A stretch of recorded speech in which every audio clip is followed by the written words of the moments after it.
All right, I'm going to try not to use the microphone because it's causing some feedback on for our Zoom people. So if you can't hear me in the back, slide up just a little bit. But in the back, can you hear me okay? Okay, we're good. Well, super excited to be here. Just a couple of things. The first 6 people to connect with me on LinkedIn will get a Whitaker face shield and hat that I have over here. And so if you have, sorry, if you already connected with me, sorry, too bad. But you'll get a Whitaker hat, and I'll figure out who to get those to, and I'll just come deliver them. If you're here, I'll give them to you here. If you're online, I'll give it to you online. And the first person to post a picture of me on LinkedIn and say something cool about me, I'm going to get you a lunch. I'm going to bring lunch to you. So the first person I see post a picture, and I see Sophia Ford already is going for it. And so she's probably going to get that. So I'll be down in St. George next Friday, and we'll go to lunch. I want to start with a quote. It's a construction quote. And as you heard, I didn't start my career in construction, but and I'll tell you how I ended up in construction, but my very first meeting in construction with the CEO of Whitaker Construction, he started this meeting, and this is in May, so COVID is still chaotic, and I mean, it's still chaotic, but it was more chaotic back then. And my CEO, Mike Whitaker, who is 3rd generation Whitaker Construction, he started the meeting with this. And I quote, "When shit hits the fan, we run towards the fan." And that summarized for me the philosophy of Whitaker Construction. And I invite you to remember that. And if nothing else for my presentation, if you can remember that, that's what needs to happen, not only in construction, but in education. The proverbial crap has hit the fan. And what type of people are we going to be? We need to be the type that run towards the fan. And the reason why, and especially for you, your students need you to be that way. They need you to be that way. If not, their education is going to suffer because of it. And so I just want to thank you for what you were doing. I talk with my boys' teachers, and I know they are resilient and they are working through this, and it has an impact on my boys. But I thank you for all you do. As you heard, both of my parents were educators, and I love being around educators. I just want to thank you. You don't get enough credit. And if I could wave a magic wand, I would make all of you millionaires for what you do, because it's one of the most impactful professions we have in this world. Let's jump into it. I want to start with a law. It's called Sutton's Law. And if you've studied anything in the medical field or in the financial world, you've learned about Sutton's Law. In the medical field, and they usually teach medical students when they first come in about Sutton's Law, and they invoke Sutton's Law, and they say, okay, if you're diagnosing a patient, the best place to start is with the most likely diagnosis. Don't spend a lot of time theorizing about all these different things that could be wrong with the patient. Go to the most likely diagnosis. They call that Sutton's Law in the medical field. Now, it's also used in the financial world. And in the financial world, especially in the cost savings analysis, they like to use it in terms of if we need to save money as a company, where should we go to look to save money? Well, the best place to go to look to save money is where you're spending the most amount of money. And so they will invoke Sutton's Law in the financial world as well in order to save money. Well, I would like to tell you a little bit about where this law came from, and it kind of has a comical background. It actually originated from this man named William Sutton, who was on the FBI's most wanted list. He was a bank robber. He lived from 1901 to 1980, and for a 40-year period, he robbed banks. He was in and out of prison multiple times. He escaped from prison multiple times, but he spent most of his adult life in prison because of his addiction to robbing banks. At one time he was asked, what type of weapons did you use to rob banks? And he loved to use a pistol and a Thompson machine gun. And he was quoted as saying, "You can't rob banks on charm and personality." So Mike Hassler, sorry, you're out. You can't rob banks without a weapon because it won't work. But they also asked him, "Did you ever have bullets in your guns when you robbed banks?" He's like, "No, somebody might have got hurt." So he never had bullets in any of his guns, but he robbed banks all the time. At the end of his life, he was interviewed, and part of that interview, the interviewer asked, why did you rob banks? And he was quoted in the article as saying, well, I robbed banks because that's where the money is. And this is where the whole concept of Sutton's Law came from, was from this, actually it was a misquote. William Sutton claimed he never said that. He said that question was never asked to me and I never answered that. But because of that misquotation, that's why Sutton's Law is used in the medical and financial world, because of that. And so if you ever hear Sutton's Law go, that's a total fraudulent quote. William Sutton did say, though, if they would have asked me why I robbed banks, he would have said, it's an adrenaline rush. And that's what he said at the later end of his life, is he did it because he was addicted to it and it gave him a lot of adrenaline to do it.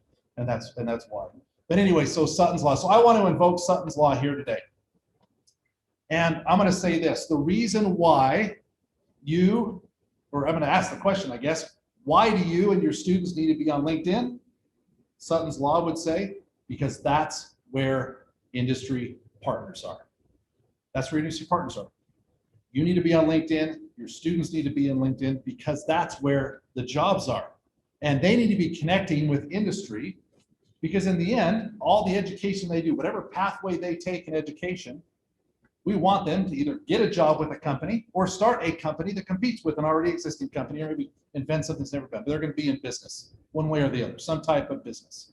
And so they need to be connected with where business is. And I want to say this, and I can't stress this high enough. If you do not have industry connections, industry partnerships, you do not have a CT program. And I think it's even more impactful for work-based learning. If you do not have industry partnerships, you do not have a work-based learning program. The whole purpose of it is to connect students with industry through all the variety of things that Brecken talked about earlier. So these industry partnerships are crucial. Let's get that up. Double cursor up. I knew I was getting old, at least my son told me that. It's because I changed this cursor to yellow so I could see it. And my oldest son made fun of me. Now, it was said in my bio, but I will say it time and time again that I believe resumes are dead. And my team and I, we look at resumes every single day. And I hate them. I hate them with a passion. And for me, if you're not on LinkedIn, you don't exist. And I could care less about your resume. But let me tell you why I think that. I want you to watch this video, and I forgot to plug in the sound over here. It'll give the instructions for what, let's see, which Dave I should on this.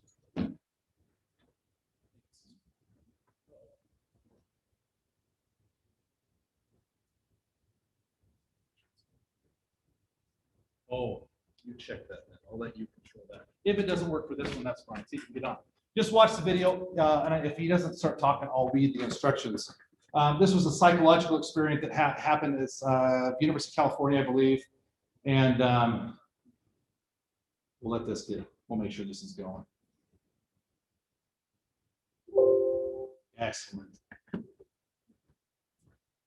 Perfect. Yellow cursor is very nice. Thank you. Yeah, isn't it helpful? Yeah. All right, follow the instructions. Oh, YouTube's probably blocked in here, huh? What network are you on? I'm on the whatever one that's probably blocking. 1 minute, folks. Sorry. All right. I should have tested that before. I'm in a school district. I'll explain the instructions while we're getting it ready. But what you're going to see two teams. One team of 3 people. One team is wearing white shirts. The other team is wearing black shirts. Each team is going to have a ball. And they're going to walk around this room together, and they're going to pass the ball back and forth. And I want you to focus on the team with the white shirts. And I want you to count the number of times that that team with white shirts passes the ball, and see if you can get the right number. Did I stall long enough?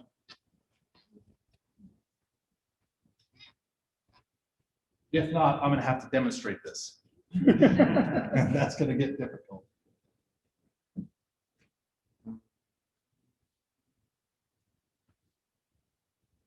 Try that. We're going to see how good you are.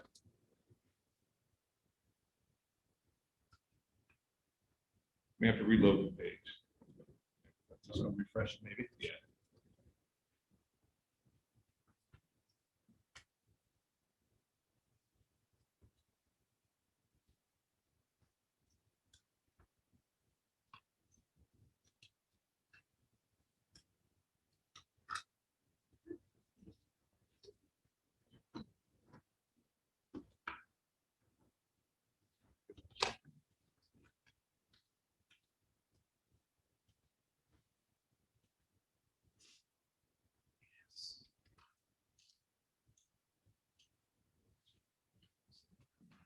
The monkey business illusion.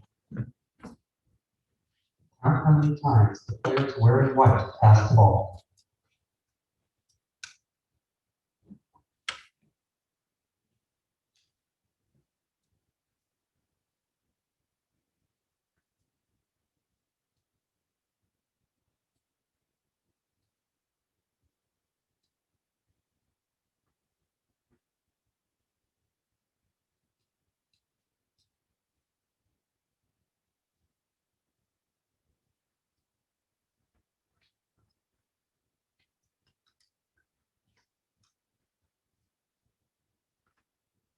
The correct answer is 16 passes. Who got it?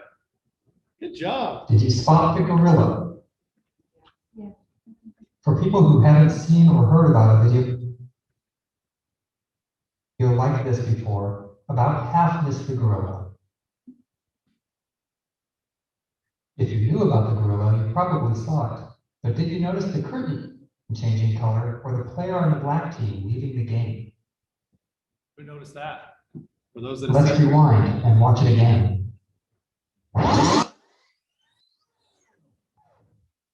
Here comes the gorilla, and there goes a player, and the curtain is changing from red to gold.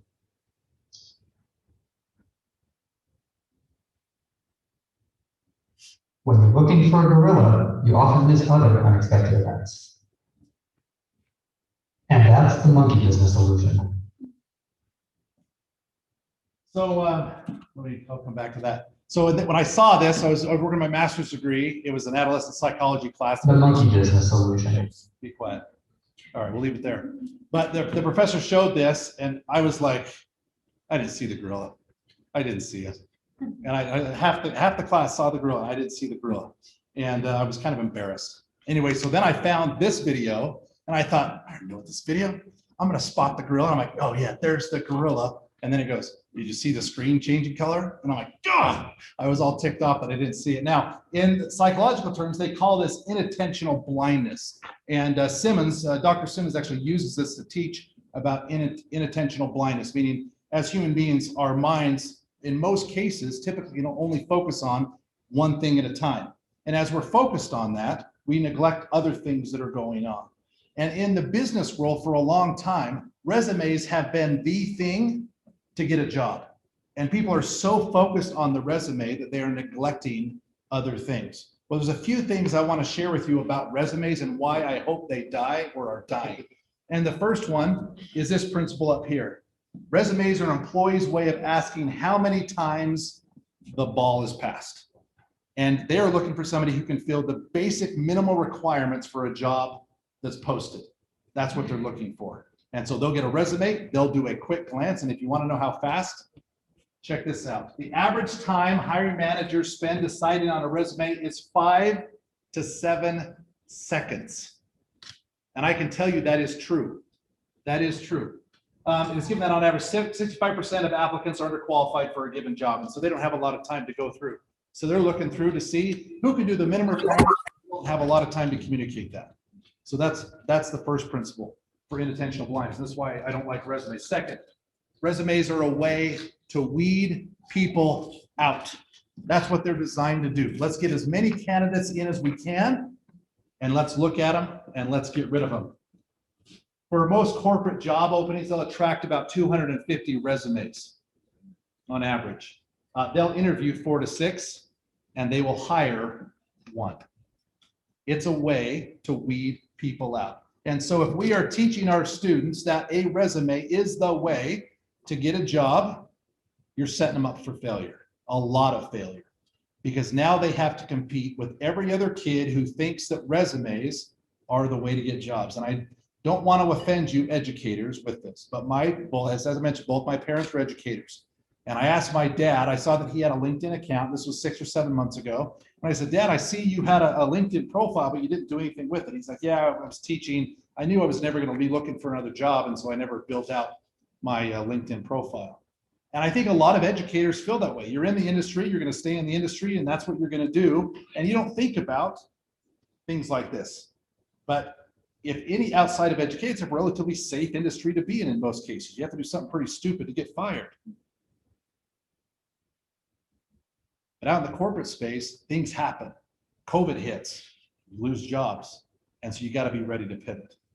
And we need to help our kids be skilled at making those pivots. Now, the last principle, what companies really want, and whether they admit it or not, this is what they want. They want somebody who can come in and identify the gorilla, the problem that that company has, and solve it and tackle that gorilla. That's what they're looking for. And if a student can communicate with an employer what the gorilla is and say, I have the knowledge and skills to deal with it, they're going to get the job time and time again. Now, quick example about this. I was working for a little tech startup called Kite Learning. This is about four years ago. One of the best products I've ever worked with. Just the functionality of it. It was education technology, training teachers. They outsourced all their building of their courses to teachers who were tech experts in the classroom. I thought I had found heaven. There were 6 or 7 of us on the team. Actually, there were maybe about 10. And worked for there for 2 years. And all of a sudden, our venture capitalists came in one day and said, we're not hitting our numbers as fast as we thought. We got to take our investment out, or most of it, and go put it somewhere else. And so we're going to let go of everybody but 4, the co-founders, 1 developer, and 1 sales rep. That's all we can do. And for the first time in my career, I had no job. And I had a family, and I was freaking out. Within 30 minutes, I jumped on LinkedIn, and I sent messages to all of my connections. And I said, here's the situation. I'm now on the job hunt. About an hour later, I got an email back from a buddy of mine who we attended Granger High School together. He was living down in Vegas. And he said, funny you should post this. I just had dinner with a CEO of a small tech company out of Lehigh, Utah, called Precision Exams. Maybe some of you have heard of them. He said this CEO is phenomenal. He says, I don't have his contact information, but you ought to look up Precision Exams and see what they're doing. And instantly, I wonder if Precision Exams has a gorilla. And I go to LinkedIn first, and I look up the CEO, I look up the vice president, I look up the director of business development, I look up their sales reps, I look up everybody that works for that company, and they are all on LinkedIn. And I'm reading about their backgrounds, I'm studying them, I'm learning about them, I'm looking for articles that Precision Exams has posted. I'm learning everything I can. Then I go to their website and I'm learning. I'm going to other websites and I'm learning everything I can, and I find a gorilla. And now I know I'm ready. Now I got to get in touch with Edson Barton, the CEO, one of the best CEOs I've ever worked for. It's one of the best companies. And I'll tell you later why I'm not there anymore, thanks COVID. But I email the vice president of business development. I find his email, some random place. I send him an email. He introduces me to the director of customer support, who then introduces me to Edson. And within a couple of days, I was sitting in Edson's office and we had like a 3-hour conversation, and I talked all about their gorilla. He had me interview with pretty much everybody the next few days, and I was hired. But I identified the gorilla, and I presented it in a way that made sense to him, and I had a job. And it all happened in and through and out of LinkedIn. Now let's just talk about LinkedIn for those that are new to it. I want to share some facts to help you understand it a little bit. Just in terms of users, it has about 660 million users in over 200 countries across the globe. I think it's like the 6th or 7th in terms of popularity for social media sites. And so it's not the top, but it wasn't really designed to be kind of that social network, more of a business network. In terms of demographics by gender, 43% are female and 57% are male. In terms of business, 30 million companies are listed on the platform. And this is why this is so important. If you think about the cities or towns that you live in, how many businesses are in those cities or towns? I don't know if you know the exact number. I don't either, but I guarantee it's not 30 million. This gives students access to all these different industry partners well outside of the boundaries of your communities, and they can connect up with anybody. And so if they have an inkling or a preference for a certain area, they can connect up with those companies, with those CEOs, follow all the content that's going and be learning about those industries to become educated in that. one of the things it helps with, and you probably can't see this in the back, I apologize, I should have made this bigger, but it helps you kind of peek behind the curtain of the company. And this is important. I don't join companies that I can't get behind their products, their services, or their people. But it helps you answer questions like, who runs the company and what are their backgrounds? Has the company been involved in any litigation? It's amazing what you can find on the internet about legal stuff. How does it treat its employees? That's important. How well are they compensated? I want to know if I'm going to go negotiate my salary. I want to know what other people in the company are making. Can I find that? Because I want to make sure that I'm making what other people there are making. What are the working conditions? What benefits such as healthcare are available? Does the company support continuing education? Does it reach for a higher calling, et cetera, et cetera? You can learn everything you need to know about that company now via LinkedIn and other resources. Half of all US adults with college degrees use LinkedIn.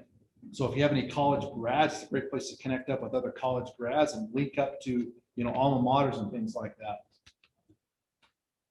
37% of US adults, or more than 1 out of every 3 aged between 30 and 48 years, use LinkedIn. It's kind of that middle section of kind of the business career path is where they're at. 57% comes through mobile device.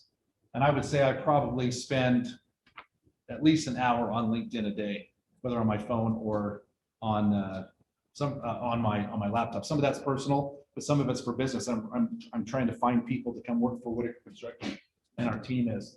Just a few other things to think about. LinkedIn has 15 times more content impressions than job postings. And so you think about that, companies are continually posting about what they do. They want to be industry experts. And so they're putting the information out there. And so a smart student is going to go read everything they can about that company and learn, is there alignment here with what I want to do and what they're doing? And so there's way more content out there than job postings, although that's why it originally started, was to help people get jobs. This one is so important for people to understand. Sponsored InMail, which is the email tool inside of LinkedIn, has a 52% open rate, which is huge. Anybody that's been in the marketing industry, if you could get a 10% or 15% open rate, you're having a party to get people to open your emails. And so the fact that 1 in every 2 emails that goes out gets opened, if I'm looking for a job or want to connect with the CEO or somebody else, I can send them an email, and 1 in 2 shots, I'm going to get it opened. And I open my InMail in LinkedIn a lot. According to Forbes, it's estimated that only 20% of new jobs and vacancies are advertised or posted. It's called the hidden job market. And this is why networking is so important. I actually have a list on my computer of referrals and other people who've connected with me of people I think could work for the company. And as soon as I hear of a position from any of our hiring managers of what they're looking for, before I even post the job, I go look at my list. And I see who have I already met and talked to, went to lunch with, that can fit this position. Because if I don't have to waste money posting jobs, I got somebody, I call them up, and it just happened with one of our staff accountants in our headquarters at Brigham City, Utah. I had connected with this accountant, and I knew he was interested. I gave him a call. Hey, we have an opening. He's like, I'm there. We hired him a couple weeks ago, and he's killing it. Job never even posted. No one ever knew about it, but because he knew me and we'd had that relationship. So kids need to understand that. This last one is resonates with me. If you have a homogeneous network, which means all in the same industry, you're in a perilous situation if your industry gets disrupted and now you only know out of work people from that industry. I was working for Precision Exams. For those that have used Precision Exams, love the platform. It's a little bit antiquated, but it's done the job for 10, 15 years. The problem with Precision Exams, it wasn't ready for COVID. It was not set up to do remote testing. Could not do it. Had to be in-person testing. And Edson knew this, but we didn't think anything of it. I had talked about it with him multiple times. We thought, we've been doing this for 10 to 15 years, and then COVID hit. And we got calls from school districts all over the United States saying, how are you going to handle remote testing? And we didn't have an answer. And for our development team to be able to write code fast enough to get a product out by the end of the semester was an impossibility. And so Edson had to make the tough choice, and he had to let go of his entire business development team. Gone. Have to save the business. My team, I was director of customer success or client success and training. The whole team gone. And here I am now out of work. And I start to call and email again or LinkedIn message all my friends at ed tech. I wanted to stay in education technology, love the industry. It hit ed tech hard. And a lot of my friends were writing me back saying, I'm out of work, can't help you. And I'm like, crap, now what? I might need to pivot. And so I start to rack my brain. I think, wait a second. I went to lunch with Whitaker Construction when I was at Precision Exams to see if they would endorse one of our certifications, our construction trade certification. And I remember them asking me about how I handle training. And I remember them having some questions about and frustrations with their training and trying to get info from me. And I thought, that's a gorilla. It's been a year. I wonder if they still have that gorilla. So I called up the VP of operations. I said, hey, Brett, I don't even know if you remember, we went to lunch about a year ago and we talked about training. How is training going? Well, it sucks, Jake. I said, I might have a solution. What's that solution? Me. And literally 2 days after I got let go from Precision Exams, I had a job at Whitaker Construction. I never thought I'd be in the construction industry, and I couldn't be happier. I'm making more money than I was in ed tech. And something really cool, which I never even realized, and I think I've told several of the St. George people, but I was planning a trip down to St. George. I was going to drive down for 3 days, spend 2 nights, and spend some time with Washington County School District, visit some of our job sites and different things. And I'm telling that to my boss, and he looks at me and he goes, why don't you just take the plane? And I looked at him. I'm like, what? He goes, we got a private jet. Just take the jet down to St. George so you don't have to spend 3 days away from your family. I'm like, we have a what? We have a plane. Just take the plane. I'm like, you're blue collar. I've been in ed tech, this slick, fancy glass offices and all this cool snacks and pool tables and all this frilly stuff. Never had a plane. And so now when I want to go to St. George, guess what I do? I ride in a construction blue collar company's private jet down to St. George or up to our office in Boise, Idaho. It's a killer industry. And then they hand me keys to a brand new Ford F-150 and say, here's your vehicle to get around. And I'm like, I have been in the wrong industry my entire career. This is where I'm going to stay because I love it. And I'll tell you more about Whitaker if we have the time. But it's important that people have broader networks in the industry they're in because it could get hit hard. You got to pivot. And that's one of the things that COVID has taught me. But I'm grateful for COVID because where it's meant me. Now let's just talk about industry partners. And I just want to share a few things that you need to know about industry partners because most of them kind of be classified in this.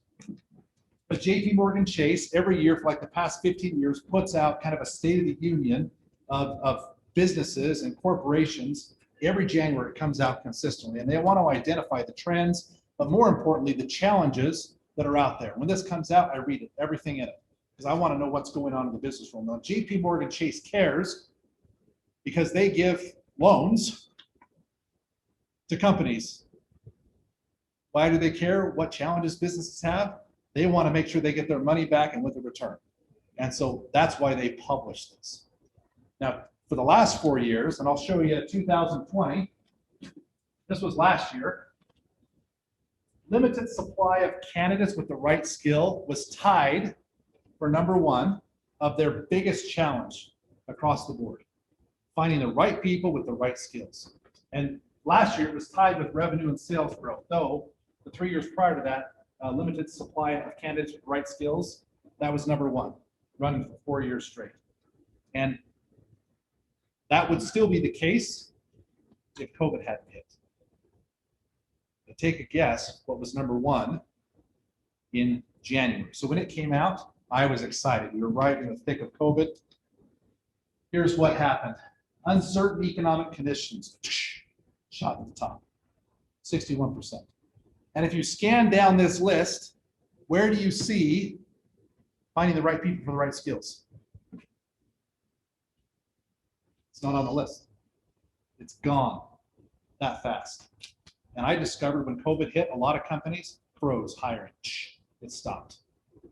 Now there's fewer jobs. They all started to lay off people. Now there's more people looking for work. Now you see how important it is to have the right knowledge and know the right people. A lot of people say it's more about who you know than what you know. I disagree with that. It's just as much about who you know as what you know, because you got to be able to deliver. You got to know people. You got to have a network. You got to get you in, especially when times are hard like this.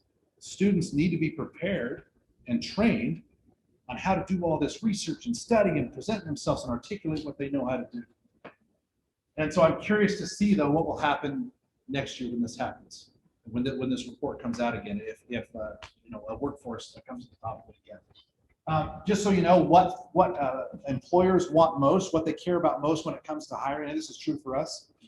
If you look at your alma mater, 9%, not that big of a deal. Your major, 28%. But the two things that almost jump off the chart are knowledge and skills. That's what industry cares about. And I don't care where you got the knowledge and skills. And I think more and more industries are starting to view knowledge and skills, you're irrelevant where you got it from, college degree or the internet, watching YouTube. If you have demonstrable knowledge and skills, you're golden. At Kite Learning, we had a developer who barely, he told me, graduated high school. He hated high school. The only thing he wanted to do was write code. He wanted to sit in his basement and write code. That's all he wanted to do. He hated every other class out there. Barely graduated, gets done with high school, applies for a developer position, lands it, landed 6 figures. Didn't go to college. Ended up joining Kite Learning and could take any job he wanted as a developer. But he had demonstratable, one of the best developers I've ever seen. Had knowledge and skills, demonstratable. And he could do that. That's what matters.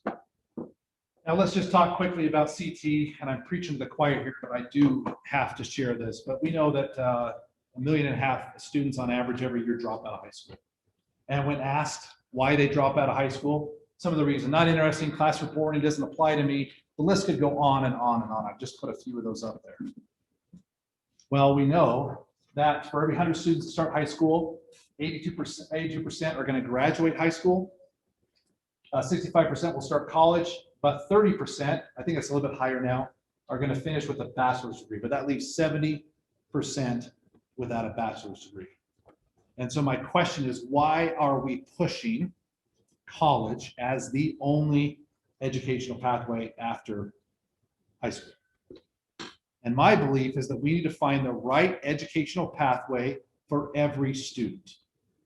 And that could be a 4-year degree, but that could also be a 4-year degree 6 years from now that they want to start that. And I was talking to a young man up in Box Elder School District, and his dad was a CT teacher at Box Elder, and I started to talk to him. He was a young kid, and he was a student at Utah State. But I said, "Tell me about your story."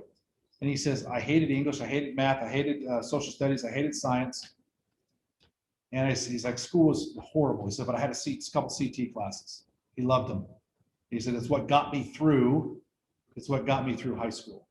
And he said, "When I got in with high school, I started to work for this company." He's like, I knew I didn't want to go to college, but then they offered me to go to Bridgerland Technical. Bridgerland? I can't remember which one. One of the technical colleges. He goes there, gets like 2 certificates he got. And right after he landed those certificates, he lands a gig that takes him to Europe.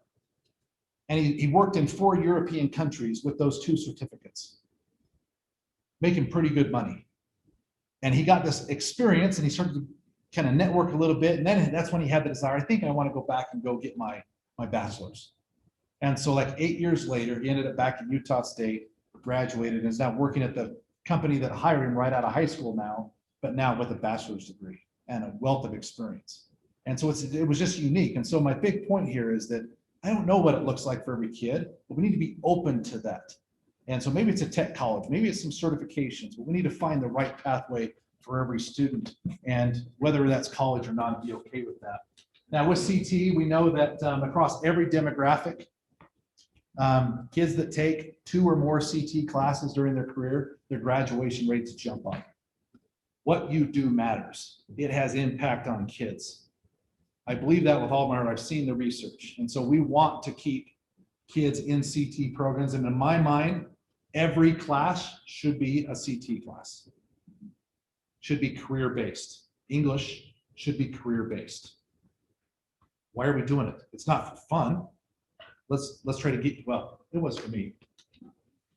But this is what I love about precision exam. This is my son. This is his third. He got this. He got 3 career skills certificates last year. He took 3 CT classes.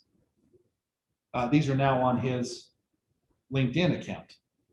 If for whatever reason he doesn't graduate high school, doesn't earn a diploma, I'm proud of these because this still makes him marketable.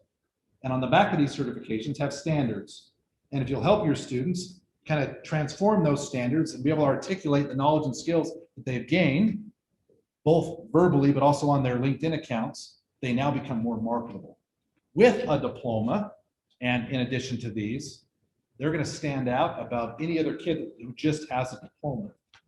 Now, I want to give a shout out really quick to Washington County. I've been working with them, and if you want to see what a student's profile should look like, go look at any of their students. And there might be others who have as good or even better, I don't know, but I apologize. But I've been working with their team, and you go look at any of their students' profiles, and everything is filled out.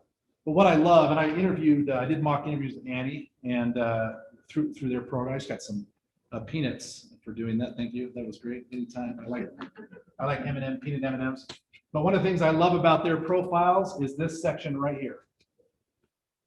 Look at these 5 career skills certificates that she has earned. It is very clear what she has knowledge and skills in. And for an employer who is looking to hire somebody who can come in here, even though she hasn't graduated high school, I see this. And if I'm in interior design or architectural design, is this somebody I want on my team who's gone above and beyond to earn these certifications? Absolutely. This is powerful. And you'll see if you go to any of our jobs that are posted on Whitaker Construction's career page, there's a qualifications and skills. It says if you have a career skills certificate, you have a preferred interview status. Any student that applies with us that has one of these, I will guarantee them an interview because I know after working for precision exams what it takes to earn this. Not all kids earn these. And so I know what it takes. These are the top of the class that earn these. They mean something to me, and they mean something to other industries. They need to be listed on your students' profiles. Now, really quick, I want to talk about Whitaker Construction. I have 6 minutes, right? What time am I supposed to be done? I'm already past my time. No, you're not. You have till 10. You have till 10. Oh, we got plenty of We time. gave you a You're little gonna get a extra break time. too. I want to share with you a little bit about the construction industry because it has a bad rap and we need to get over it. But first, I want you to think about construction. You need to close your eyes. What comes to mind when you think of construction? And I just had a flashback. Sometimes when I was teaching, I would squeak like that, and my students would make fun of me. They would say I was still going through maturity, but no one made fun of me, so thank you. But what comes to mind when you think of construction? Get that image in your mind. I'm going to show you a video of the work we do, and I want you to see how it compares.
Did anybody think of big, massive pipes you could walk through? Whenever I've thought of construction, it's always been vertical buildings, framing houses, building buildings. Never once did I think of construction that goes on underground. And that's what Whitaker Construction specializes in, is underground utility work. And I'm going to talk about our different divisions really quick, but I want to start with the money. Show me the money, the benefits. What's in it for students who get into this industry? And so first thing I want to share about Whitaker Construction is it's an employee stock ownership company, meaning the company is owned by the employees. Whitaker Construction is third generation Whitaker Construction, but as they were looking at their succession planning, they were looking at, well, we could retire. If we retire, we could sell this company off to another construction company. We could make a lot of money as the Whitakers, and we could retire, and whatever company bought it could do whatever they wanted with it, but they didn't want to do that to their employees. Some of our employees have been there 30, 40 years. And so they looked at different options, and they discovered this employee stock ownership plan 6-7 years ago. And that's what we're going to do. We're going to sell the employee, or sell the company to the employees. And so they created a trust, and they gave each employee stock ownership in the company. And that serves as a secondary retirement for its employees. We have a 401k. They match 50 cents to the dollar with the 401k. But this idea is, and the CFO's big audacious goal is that every employee that works for Whitaker Construction for 25 years or more will have at least $1 million in retirement with the ESOP and the 401k. This is a blue collar construction company.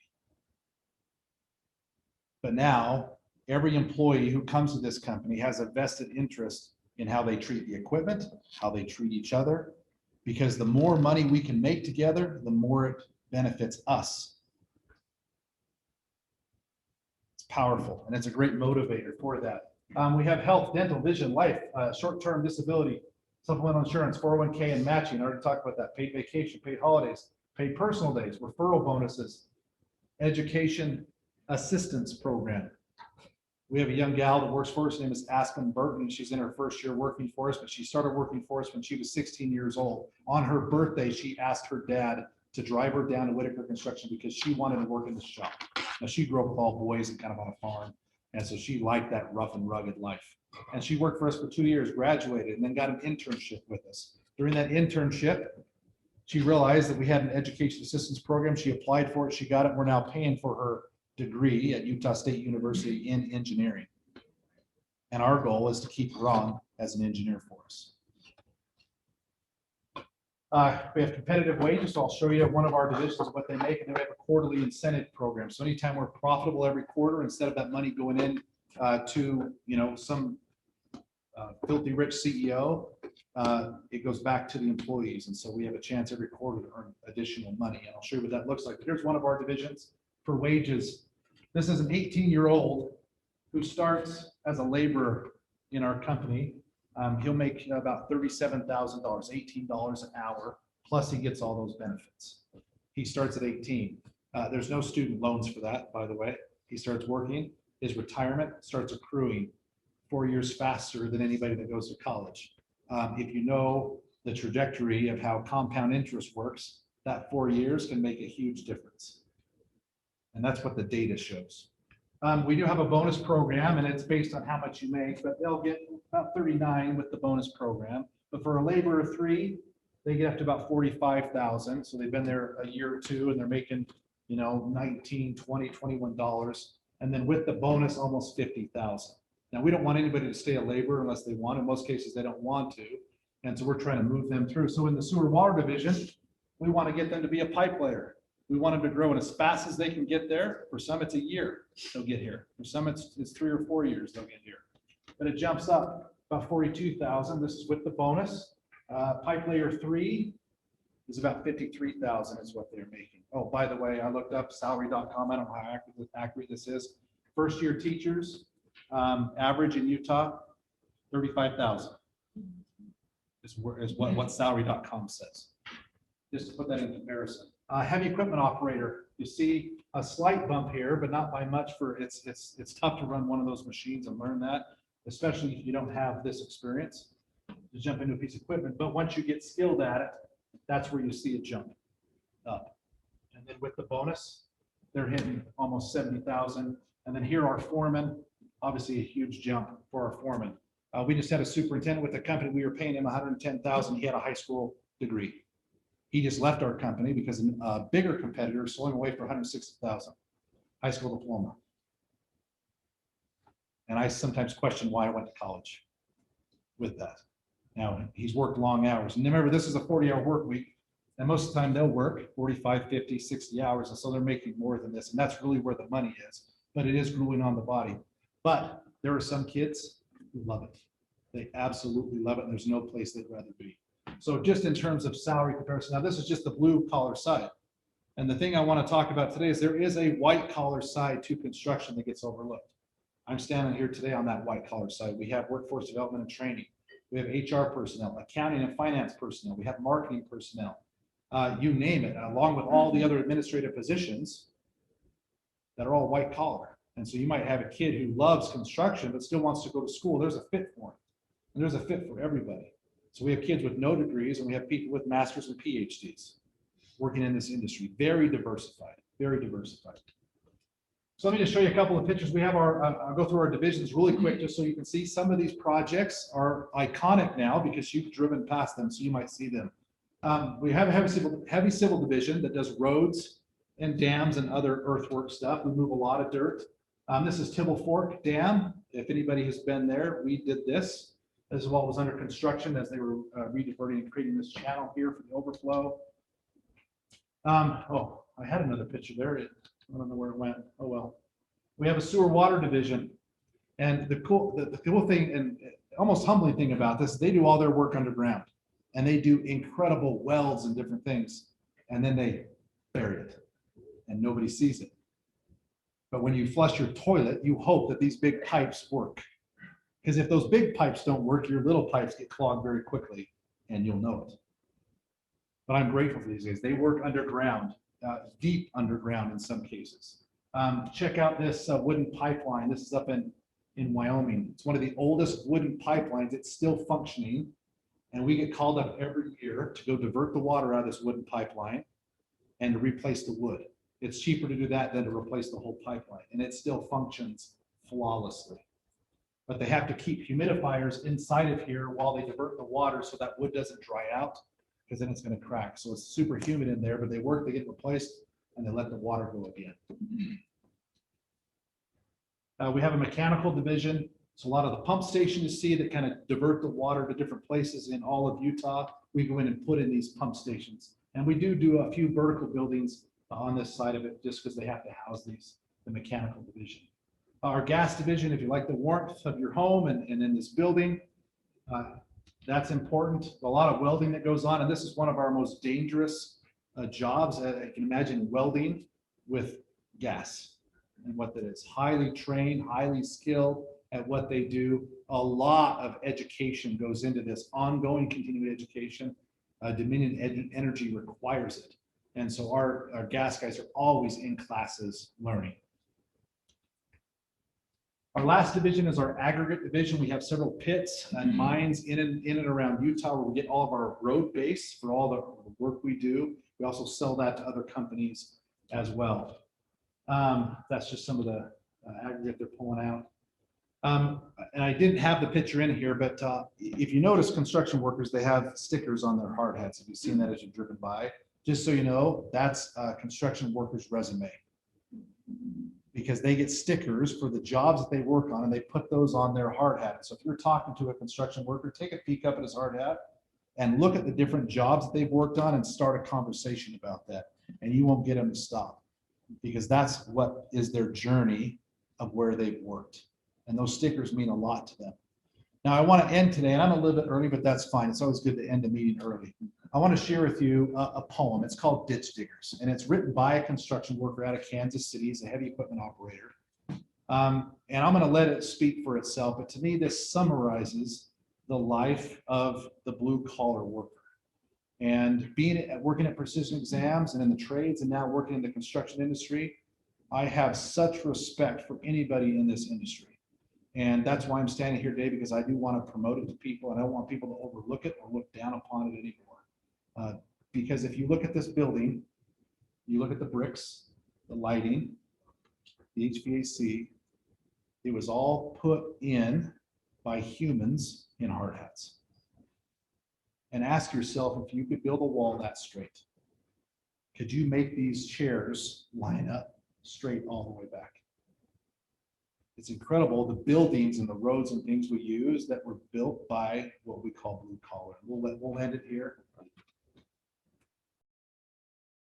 I was at a little kid's birthday party. It was his first birthday party, and we got to talking about trades and kids that didn't want to go to college and stuff that were going into trades.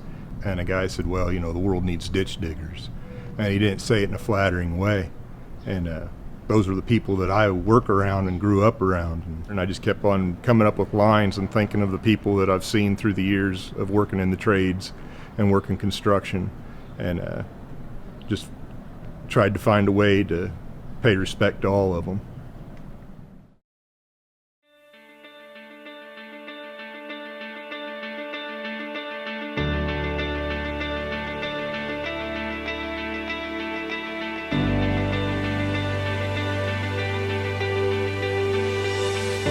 You say the world needs ditch diggers, and that statement's true enough. But if you're saying it because you think you're better than us, then with you I've got a grudge. For we are every creed and color. We are woman, we are man. We fall into what society calls blue collar, and we are proud to wear that brand. Our hard hats are a resume, tattooed with stickers, a timeline of who we are and where we've been, what we've built with our machines, our skills, our hands. See, everyone is built to do something, and we were built to build this world. We're doing what we were designed to do since we were just little boys and girls. Yeah, everyone's built to do something, and we were built to build this world. We're doing what we dreamt to do since we were just little boys and girls. So when you're heading down the road and you see those operators cut and grade on those big machines, and those iron workers cut, weld, and shape and time those skeletons of steel, those laborers, those carpenters getting ready for that big pull, take that bridge you're traveling across from 3 lanes to 4. And the crane operators who will pick and pluck and place and set with precision and with ease, while their work and sometimes their office sways upon the breeze. The linemen in their bucket trucks and the excavators out putting in the pipe, the plumbers who get the good stuff in and the bad stuff out, and the HVAC techs who give you the comfort in your office and in your house. From the high lines to the pipelines, we build, repair, and service the infrastructure that fuels your life. From the Golden Gate to the Brooklyn Bridge, we've built the monuments and the buildings that make up the silhouette of the skyline in the city which you live. From the highways to the byways and the runways to the driveways. These things we build, well, they'll still stand long after we are gone. A testament to our passion, do our part, keep this country moving on. Some of us are born into it. It is synonymous with our family name. It is bred into us through generations, and it pulses through our veins. And others, well, we're those kids that played with Lincoln logs and Tonka trucks and all the like toys. And we grew to be men, we grew to be women who knew construction wasn't just for boys. Some earned their skill when for this country they did proudly serve. To them I say no higher respect could one truly earn. And the reason why we do what we do, well, it is simple to us, but it is too complex for passerbys to figure. So I ask them to ask themselves, how does it all get done? How does this world get bigger? And the irony is, the answer is, it rests on the shoulders of all of them ditch diggers.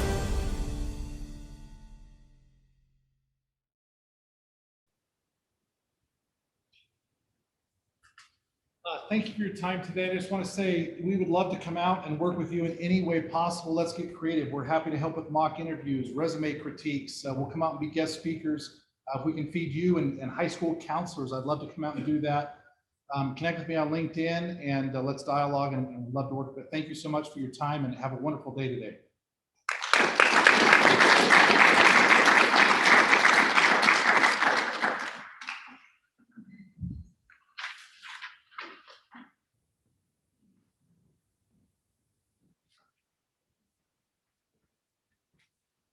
He's amazing, right? And if you want to connect with him in LinkedIn, there's a link to his LinkedIn in the agenda for our meeting today. So you can use that. Just a little thank you. We'll start posing for social media. No. You are welcome. Appreciate it. Thank you. We are going to now take a little break. We have some snacks and drinks for you in the Mount Olympus room. So if you go out the door here, turn to your right, and then turn to your right again, and then to your left, and then to your left again, you'll find that room. But